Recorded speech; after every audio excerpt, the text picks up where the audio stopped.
इस बार 2024 में किसानों का रुझान तो देखो यही है कि अपने हक में ही रहेगा। इनकी आय में वृद्धि करो, ये टोपी देने का काम नहीं कि 80-80 पैसे बढ़ा रहे हैं। इससे क्या वो है, ये तो एक किस्म की बेइज्जती है कि ऐसा मतलब खेल ना खेल ले किसानों के नाम पे। कितने किसान आए दिन आत्महत्या कर रहे हैं, कह रहे कि हम कृषि कार्ड, अरे ब्याज भी माफ नहीं कर रहे हैं। और अधिकारी बैंक के होंगे, किसानों की वो हालत करे। बिजली विभाग वालों ने किसानों की उन्होंने ऐसी तैसी कर रखी। तो ऐसा नहीं होना चाहिए, इन चीजों पे ध्यान देना चाहिए। भारतीय किसान यूनियन क्रांति की प्रदेश अध्यक्ष हमारे साथ हैं यूपी से। किस तरह की स्थिति जो है किसानों के साथ बनी हुई है, उस पर क्या कहेंगे? देखो, मैं तो यही कहूंगी कि किसानों के लिए तो मतलब इस मंडी में नहीं, हर जगह ही शोषण हो रहा। और सरकार ने मतलब मौजूदा सरकार से हाथ जोड़ के मेरा यही निवेदन रहेगा कि किसानों के हक में कुछ तो करो। मतलब ये नहीं है कि चुनाव पे हम वोट लेंगे किसानों के नाम पे, उसके बाद हम ध्यान नहीं देने के। हम कह रहे हैं कि किसानों के आय में वृद्धि हो रही, लेकिन 40 सालों में किसानों की वृद्धि नहीं हो सकी।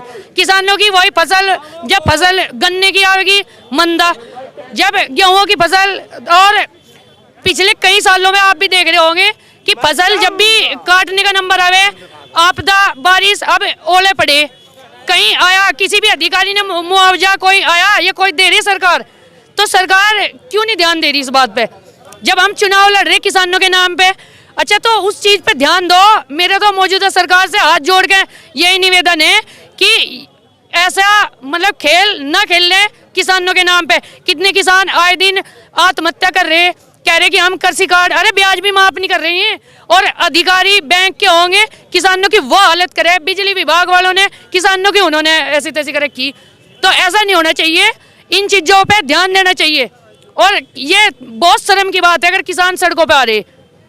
दिल्ली के लिए क्या कहेंगे? वहां पर आंसू गैस के गोले भी छोड़े जा रहे हैं, गोलियां भी चलाई जा रही हैं। देखो, ये तो किसान फिर वही आ रही, हर जगह किसान का ही हो रहा। वो गलत तो गलत ही है। देखो, जब किसान अगर अपना हक मांगने का कह रहे देश आजाद है, तो आजाद कहाँ है अगर किसी को अपने हक मतलब अपने हक मांगने की भी लड़ाई वो नहीं कर सकते? तो ये तो बहुत शर्म की बात है। कहाँ आजादी है? तो गुलामी हो रहा देश, सरकार का गुलाम हो गया इसमें। तो आपको लग रहा है देश में दोहरी राजनीति हो रही? दोहरी हो रही, बिल्कुल। मतलब ये हो रहा सरकार में तो कि कोई भी हो रहा, जब दूसरी पार्टी मतलब कोई भी अगर सरकार के विरोध बोल रहा, उसी को अंदर कर देते, उसी को लपेटे में ले रहे। यदि कोई अपने हक की, बस ये है कि अगर कहना वही है, मर्डर करके सरकार में चला जाओ, वो बच रहा। कोई भी कैसे गलत कर रहा, वो सरकार में चला गया, वही बस उसे ही एक ऐसा हो गया कि वो बिल्कुल ये होगा कि धर्मात्मा। और दूसरी पार्टी का होगा अगर वो किसी को वो कर रहा, तो वो भ्रष्टाचार फैला रहा, वो सरकार की निगाह में आ गया। 2024 में चुनाव भी बस यही है कि देखो, किसान है, किसानों ने आँख खोलने का काम करे कि यही है कि अगर किसानों को कोई भी सरकार कोई भी आवे, हमें इस बात तो हो नहीं, पर किसानों के हक में जो भी मतलब सरकार होगी उसी का सम्मान है। इस बार 2024 में किसानों का रुझान तो देखो यही है कि अपने हक में ही रहेगा। इनकी आय में वृद्धि करो, ये टोपी देने का काम नहीं कि 80-80 पैसे बढ़ा रहे। इससे क्या वो है, ये तो एक किस्म की बेइज्जती है। चलिए, खैर, लगातार ये तस्वीरें आपने देखी। यूपी की अगर सिंघम भी गए तो कम नहीं होगा, क्योंकि बेबाकी से बात कर रही हैं और बड़े ही अच्छे अंदाज में जो है सरकार को भी चेताया जा रहा है। अब देखने और सोचने वाली बात ये होगी कि किसानों के लिए क्या सहूलतें होती हैं, क्या कुछ होता है। चलिए, आप हमारे साथ इसी तरह से बने रहें, हम तमाम तस्वीरें आपको इसी तरह से दिखाते रहेंगे।